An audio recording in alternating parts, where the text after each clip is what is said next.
पण आली, मला आवडली म्हणून मी वाचून दाखवते. मीच मला सांगते. आता मीच मला काय सांगते ते बघा.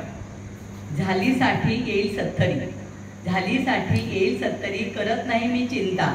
प्रत्येक दिवस मजेत जगते, वाढवत नाही मी गुंता.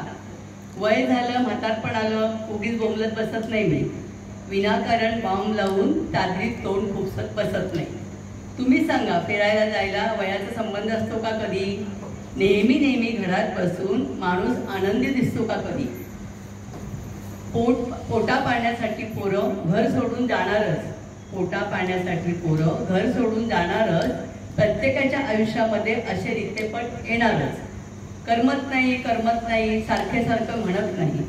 करमत नाही, करमत नाही, सारखे सारखे म्हणत नाही. मैत्रिणींसोबत दिवस घालवते, घरात उडत बसत नाही.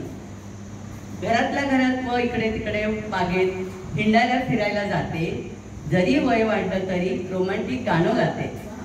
गुडघे गेली कोंबर गेली, गुडघे गेले कोंबर गेली, नेहमी नेहमी कणत नाही. आता आपलं काय राहिलं? हे बोगस वाक्य मी म्हणतच नाही. पिढी दर पिढी चालली रीतीत थोडेफार बदल होणारच. पोरं पोरी त्यांच्या संसारात कळत नकळत गुंतातच. तू मे जास्त अपेक्षा कोणाकडनं मी करत नाही. मस्तपैकी जगायचं सोडून रोज रोड मी मरत नाही. स्वतःला समजून घेते, पुढे पुढे चालत राहते. वास्तू तथाच तू म्हणत असते, वास्तू तथाच तू म्हणत असते. हे उमजून मी जास्तीत जास्त जगत असते. तुम्हाला आवडली असेल मला वाटते कविता.